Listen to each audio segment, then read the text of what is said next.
সকলোকে মোৰ এটা নতুন ভিডিঅ'লৈ স্বাগতম জনাইছোঁ।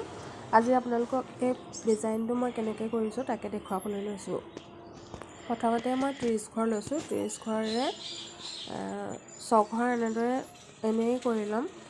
তাৰপাছত দুঘৰক এঘৰ এঘৰ কৰি 3 ঘৰ কৰিম, মানে 6 ঘৰক 3 ঘৰ কৰিম।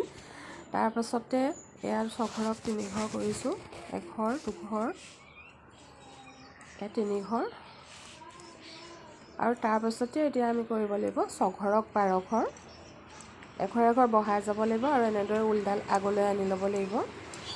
তেনেদৰে 6 ঘৰক 12 ঘৰ কৰাৰ পিছত আকৌ পুনৰ আমি 6 ঘৰক 3 ঘৰ কৰিম।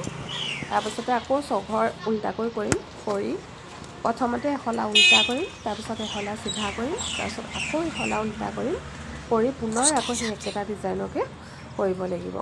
এনেদৰে কৰি গ'লে ধুনীয়াকৈ এই ডিজাইনটো হৈ যায়। সকলোৱে শিকক আৰু নজনাসকলে শিকক আৰু কৰক, তাৰ বাবেই মই ভিডিঅ'টো বনালোঁ। যদি আপোনালোকে ভাল পায় তেতিয়াহ'লে কমেণ্ট কৰিব, লগতে লাইক কৰিব আৰু চেনেলটো ছাবস্ক্ৰাইব কৰি দিব। ধন্যবাদ।